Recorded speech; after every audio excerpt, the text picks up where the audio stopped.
Hello friends, मैथ्सपुर channel में आपका स्वागत है।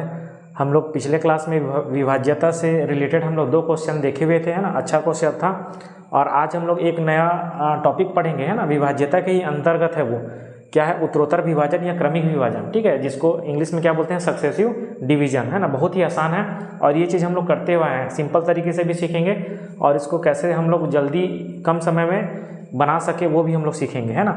चलिए आइए हम लोग स्टार्ट करते हैं, है ना। उत्तरोत्तर विभाजन या क्रमिक विभाजन, सक्सेसिव डिवीजन, क्या बोल रहा है कि जब किसी भाग की प्रक्रिया में, है ना, हम किसी संख्या को अगर भाग देते हैं, ठीक है, प्रक्रिया में भागफल को, जो हमको प्राप्त भागफल हो रहा है वो अगले भाजक के लिए क्या हो जाएगा, वो अगले भाजक के लिए अगले भाज्य की तरह प्रयोग होगा, ठीक है। और पुनः तुरंत प्राप्त भागफल, फिर उसके बाद जो भागफल प्राप्त होगा, है ना, वो पुनः क्या, अन्य भाजक के लिए वो भाज्य की तरह प्रयोग होगा और यही प्रक्रिया क्या है, जारी रहता है।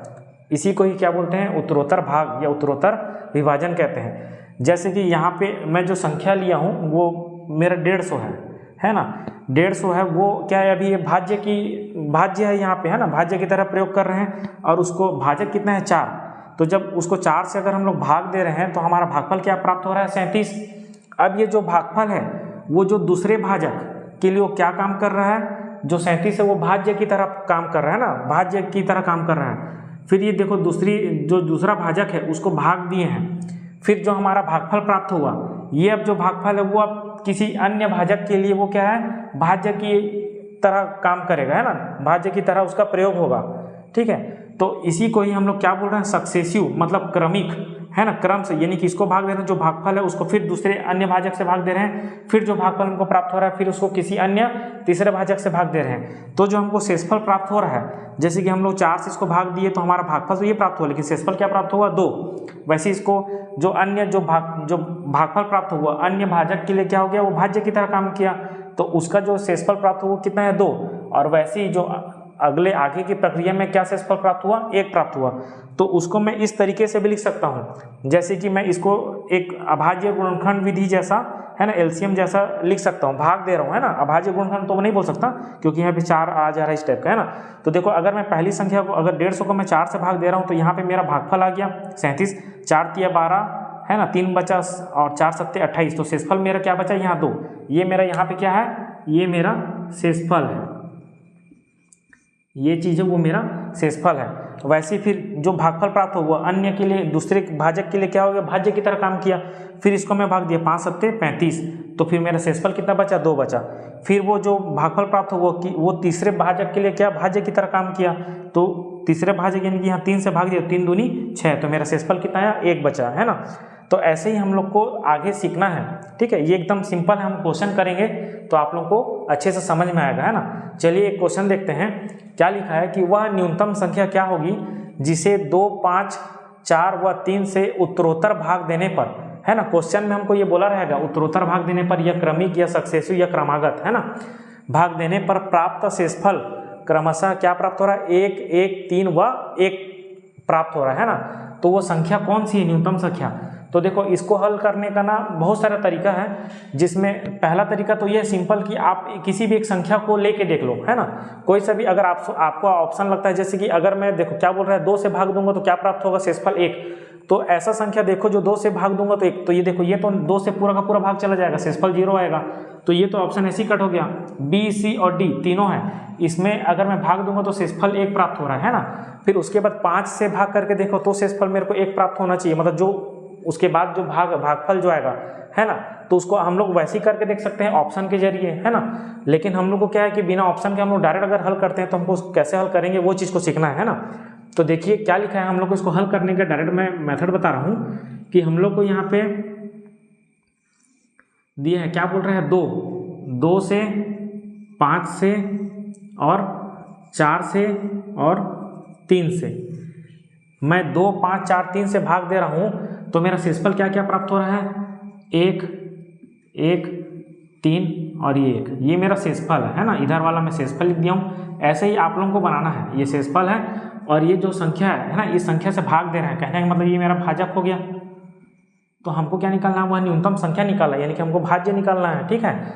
तो इसको हम लोग ऐसे बनाएंगे। अब ये देखो भाग देते हैं तो सबसे हमारा जो नीचे में जब भाग देते हैं तो हमारा न्यूनतम संख्या क्या आ सकता है, मतलब एक आ सकता है न्यूनतम संख्या, है ना। शेषफल हमको प्राप्त करना है तो न्यूनतम संख्या एक आ सकता है। इसलिए हमेशा हम यहाँ पे कभी भी क्वेश्चन बनाओगे तो यहाँ पे हम लोग को हमेशा क्या करना है, एक लिखना है, ठीक है। अब ये देखो इसको आगे सॉल्व कैसे करना है, ये जो 3 है 3 का गुणा 1 से करेंगे और इसमें 1 को शेषफल को जोड़ देंगे, ठीक है। ये हमारा भागफल प्राप्त हो रहा है ना, ये हमारा मान के चलो भागफल प्राप्त हो रहा है। तो भाजक गुणित भागफल धन शेषफल करेंगे तो क्या आ जाएगा, भाज्य आ जाएगा। तो देखो यहाँ पे मैं क्या करूँगा, नीचे वाला प्रोसेस को देखो, 3 का गुणा 1 से किया और लास्ट में जो शेषफल है उसको जोड़ दिया तो कितना आया, 3 एकम 3 धन 1 कितना आया 4। तो मैं यहाँ पे क्या लिखूँगा 4, ठीक है। ये समझ में आया। अब उसके बाद क्या हो गया, अब इसको देखना है। अब 4 का गुणा किससे करूँगा, इससे, है ना। 4 का गुणा ये भागफल जो मेरे को प्राप्त हुआ था यहाँ से, तो ये 4 का गुणा 4 से क्या और जोड़ दूंगा, कितना 3 जोड़ दूंगा। तो 4 चौक 16 धन 3 19, है ना। अब उसके आगे देखते हैं कितना आ गया यहाँ पे 19। अब 5 का गुणा 19 से करूँगा और शेषफल को जोड़ दूंगा। तो 5 का गुणा 19 से, है ना, और धन शेषफल 1, तो 19 पंचे 95 और 1 96, है ना, ये आ गया। अब उसके बाद यहाँ पे 96 आ गया। अब देखो अब क्या करना है, 2 का गुणा 96 से करूँगा और शेषफल को जोड़ दूंगा। तो 2 का गुणा 96 से किया और शेषफल कितना है मेरा 1 है ना।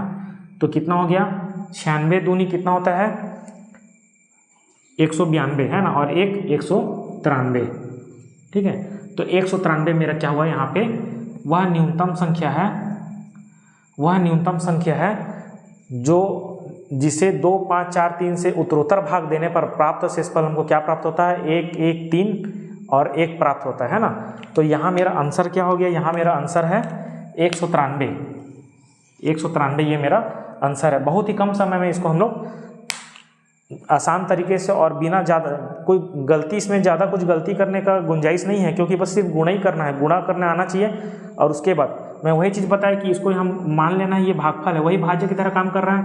तो 3 का गुणा 1 से किया और शेषफल को जोड़ दिए। 4 का गुणा जो आया है उसका गुणा किए, यहाँ पे जोड़ दिए, मतलब इसका इसके साथ गुणा करना है और शेषफल को जोड़ते जाना है ना। तो इसको और भी अलग अलग तरीके से बना सकते हो, जैसे कि अगर मैं दूसरा तरीका भी अगर लिखूँ वही प्रोसीजर है, लेकिन मेरे को ये ज़्यादा आसान लगता है ना, 4 3 ऐसा, है ना। अब शेषफल है, यानी कि इसमें मैं